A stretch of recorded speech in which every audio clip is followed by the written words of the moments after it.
जय श्री कृष्णा। राधे राधे दोस्तों, कैसे हैं आप सभी। आशा करती हूँ कि आप अपने जीवन में मस्त होंगे और खुश होंगे। तो आप सभी को राधा जन्मोत्सव की बहुत बहुत बधाइयाँ, बहुत बहुत शुभकामनाएं। और आप सब अपने घरों में बहुत ही व्यस्त होंगे। आज राधा अष्टमी है तो बहुत उत्सव मना रहे होंगे, अपनी राधा रानी का जन्मोत्सव है। तो आज मैं आपको राधा रानी और कृष्ण भगवान, जो हमारे कृष्ण लला हैं, उनकी पहली मुलाकात की एक प्रसंग बताऊंगी। ऐसे तो बहुत सारी मान्यताएं हैं इस प्रसंग पर मैं आपको उनके पहले मिलन की एक प्रसंग सुनाऊंगी। अगर आपको अच्छा लगे तो प्लीज़ कमेंट में राधे राधे लिखना बिल्कुल भी मत भूलिएगा।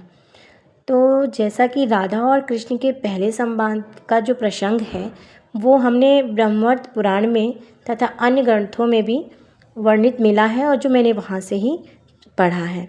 तो यह प्रसंग तब का है जब दोनों अपनी किशोरी अवस्था में पहुँचे थे। दोनों मतलब अर्थात कि कृष्ण भगवान और राधा रानी जो थे, जब वो किशोरा अवस्था में थे। एक कथा के अनुसार एक दिन राधा रानी यमुना के तट पर अकेले बैठी थी कि तभी वहाँ श्री कृष्ण आए और कृष्ण ने उनसे पूछा कि वो कहाँ रहती हैं, अर्थात किनसे, तो राधा रानी से। कृष्ण जी ने पूछा राधा रानी जी से कि आप कहाँ रहती हैं। तो राधा ने बरसाने में रहने की बात कही। जो हमारी राधा रानी है वो बरसाने में रहने की बात कही। फिर कृष्ण जी ने फिर पूछा कि अच्छा अब ये भी तो बता दो कि आपके पिता का नाम क्या है।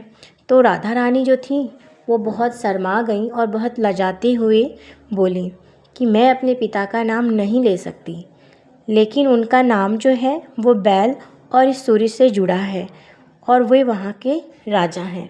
ऐसा राधा रानी ने कहा श्री कृष्ण से कि मैं अपने पिताजी का नाम तो नहीं ले सकती हूँ और मेरे पापा का मतलब उनके जो पिताजी का जो नाम है वो सूर्य और बैल के नाम से जुड़ा हुआ है और वो यहाँ के राजा हैं बरसाना के। तब कृष्ण जी की लीला देखो। फिर वो मुस्कुराते हुए बोले अच्छा अच्छा, तो तुम वृषभानु जी की पुत्री हो, राधा जिसका नाम है। यह सुनकर राधा जी आश्चर्यचकित हो गईं और बोली तुम कौन हो। राधा रानी बोलती हैं श्री कृष्ण जी से कि तुम कौन हो जी, मेरा नाम कैसे जानते हो। तब कृष्ण जी हंसते हुए बोलते हैं कि अरे तुम्हारा नाम भला कौन नहीं जानता, तुम्हारे सौंदर्य और गुणों की ख्याति पूरे व्रज में है। मैं तो नंद जी का पुत्र कृष्ण हूँ। राधा जी मन में ही मन रोमांचित हो गई और हल्की मुस्कान के साथ बोली हाँ मैंने भी सुना है कि श्याम सुंदर बड़े चोर हैं। कृष्ण ने मुस्कुराते हुए पूछा मैंने तुम्हारा क्या चुराया जी जो तुम मुझे चोर कहती हो। तो राधा सहम गई और बोली अब मैं चलती हूँ। तुरंत कान्हा ने उन्हें रोका और कहा मतलब हमारे जो बंसी बजैया हैं आपको तो पता है कि वो कितने नटखट हैं। तो उन्होंने मतलब रोका और बोला मैं तो मजाक कर रहा था, लोग मुझे माखन चोर कहते हैं लेकिन मैं किसी का कुछ नहीं चुराता, नाम पड़ गया है इसीलिए तुमने भी सुन लिया होगा। इसके बाद कान्हा ने राधा जी से फिर मिलने का आग्रह किया और यमुना के किनारे खेलने का निमंत्रण दिया। राधा जी ने लजाते हुए कहा कि उनकी माँ नाराज़ हो जाएंगी, लेकिन अंततः उन्होंने वचन दिया कि वे फिर मिलने अवश्य आएंगी। तो ये थी हमारे कृष्ण और राधा रानी की पहली मुलाकात का प्रसंग। ऐसी बहुत सारी प्रसंग मैं आपके साथ अवश्य शेयर करूँगी, पर उसके पहले आपको कमेंट में राधे राधे ज़रूर लिखना रहेगा।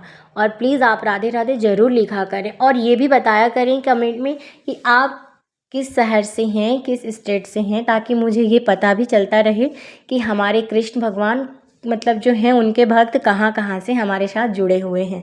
तो प्लीज़ कमेंट में अपने शहर का नाम भी ज़रूर आप बताइएगा। जैसे हमारी एक छोटी सी किशोरी जी और हैं, राधा रानी हैं, वो उत्तराखंड से हैं। वो बहुत प्यारी सी बच्ची हैं।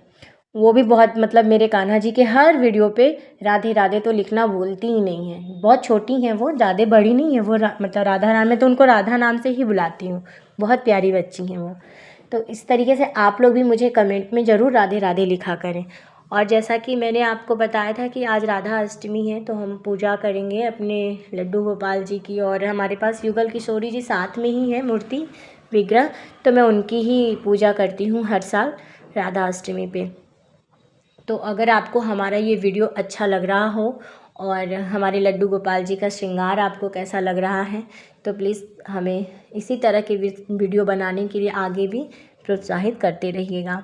और आपने जन्माष्टमी की जो वीडियो हमारे साथ शेयर की थी वो तो मैंने अपने कान्हा स्टेटस ब्लॉग पे शेयर की भी है। और मैं चाहती हूँ कि आप सभी जो राधा अष्टमी की पूजा आप सब ने की है अपने घरों में, तो उसकी भी वीडियो हमारे साथ शेयर करिएगा, तो मैं अवश्य अपने कान्हा स्टेटस ब्लॉग पे डालूँगी। और आज के हमारे जो मतलब विग्रह हैं सारे भगवान जी हैं हमारे महादेव। मेरे महादेव को देखिए, उनके श्रृंगार तो बिल्कुल ही अद्भुत रहते हैं, उनका तो फिर वर्णन ही नहीं कहा जा सकता महादेव के श्रृंगार का। और हमारे गणपति जी तो बहुत ही प्यारे लगते हैं। गन्नू हमारे में तो उनको गन्नू गन्नू ही बुलाती हूँ अपने गणेश भगवान जी को। आप अपने गणेश भगवान को किस नाम से बुलाते हैं ये भी ज़रूर बताइएगा। तो आपको ये ब्लॉग कैसा लग रहा है तो प्लीज़ कमेंट में ज़रूर मुझे आप अपना अनुभव ज़रूर शेयर करिएगा कि। और हाँ, अगर हमारे वीडियो में कोई कमी रहती है, कोई त्रुटियां रहती हैं, तो प्लीज़ कमेंट में आप वो भी बताया करें, ताकि मुझे ये अनुभव हो सके कि हाँ मैंने कहाँ गलती करी है। मुझे अपनी गलती सुधारने का मुझे मौका भी मिलना चाहिए कि हाँ मुझसे कुछ गलती हुई है कहने में। अभी जैसे मैंने प्रसंग सुनाया राधा रानी और कृष्ण भगवान के मुलाकात पे, तो अगर मुझसे कहीं कोई कमी या कहीं कोई त्रुटियां हो गई हैं तो प्लीज़ उसके लिए तो मैं क्षमा भी चाहूँगी। और अगर आपको लगता है कि हाँ कुछ गलत कह दिया है तो आप प्लीज़ मुझे कमेंट में बता सकते हैं कि हाँ मैंने क्या गलत बोला है। तो आपको हमारे लड्डू गोपाल जी कैसे लग रहे हैं प्लीज़ ज़रूर बताइएगा। और मेरे जो मतलब मुरलीधर हैं ना, मैं क्या बताऊं इनकी लीला का, ये तो ऐसी ऐसी लीला करते हैं। लोग कहते हैं कि जो कृष्ण भगवान आपके साथ जो भी लीलाएं करते हैं उसको आप बाहर ना बताया करें, शेयर ना किया करें, वरना मेरे पास तो इतनी सारी इनकी लीलाएं हैं अभी, मतलब जो मेरे साथ घटित होती रहती है वो मैं अगर आपको सुनाने बैठ जाऊं तो वक्त भी बहुत कम पड़ जाएगा। इतनी सारी लीलाएं करते हैं हमारे लड्डू गोपाल जी। जैसे ये छोटे से हैं लेकिन लीलाएं तो ये बहुत बड़ी बड़ी कर जाते हैं। लड्डू गोपाल हमारे जी बहुत प्यारे हैं, बहुत क्यूट हैं हमारे लड्डू गोपाल जी। और आज राधा अष्टमी की वजह से मैंने अपने लड्डू गोपाल जी को बहुत प्रिय भोजन बनाया। और मैंने गणेश भगवान के लिए भी, उनको भी बहुत पसंद है दाल बाटी और आलू की सब्ज़ी पुलाव। तो आज मैंने अपने किशन कन्हैया और गन्नू के लिए बहुत प्यारा सा भोग बनाया और उनको जिमाया भी मैंने। और देखिए कितना प्यारा भोग है, हमारे किशन कन्हैया बैठ के जिम रहे हैं। अच्छे लग रहे हैं ना हमारे लाला। आप प्लीज़ कमेंट में ज़रूर बताइएगा कि हमारे लाला का श्रृंगार आपको कैसा लगा। आप कमेंट नहीं करते हैं, प्लीज़ कमेंट किया करें, राधा राधा ज़रूर बोला करें। मिलते हैं हम नेक्स्ट ब्लॉग में, तब तक के लिए